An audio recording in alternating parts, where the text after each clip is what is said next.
10వ రోజు ఆధునిక ప్రపంచములో జపమాల అద్భుతాలు.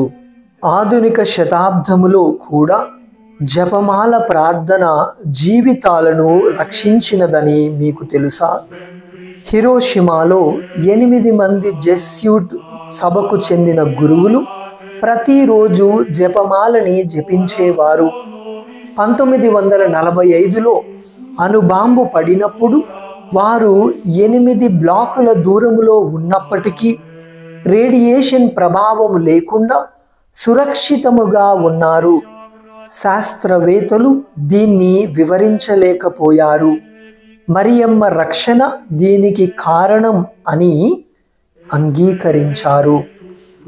2022లో ఉక్రెయిన్ సైనికుల రక్షణ.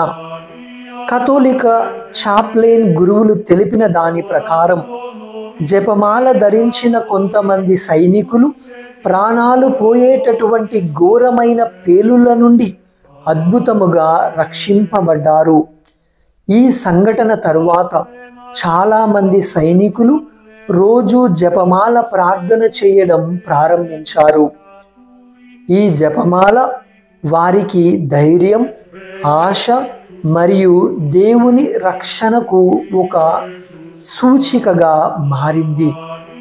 జపమాల భక్తితో ప్రార్థిస్తే మరియమ్మ రక్షణ కవచం మీ జీవితంపై కప్పినట్లు అవుతుంది. ప్రార్థన. మరియమ్మ, ప్రతి ప్రమాదము నుండి మమ్మల్ని రక్షింపుము. దేవవర ప్రసాదము చేత నిండిన మరియమ్మ వందనము. ప్రభువు మీతో ఉన్నారు. స్త్రీలలో ఆశీర్వదింపబడిన వారు మీరే. మీ గర్భ ఫలముకు యేసు ఆశీర్వదింపబడిన వారు అగునే. పరిశుద్ధ మరియమ్మ, సర్వేశ్వరుని యొక్క మాత, పాపాత్ములమై ఉండెడు మా కొరకు ఇప్పుడును మా మరణ సమయమందును ప్రార్థించండి. ఆమేన్.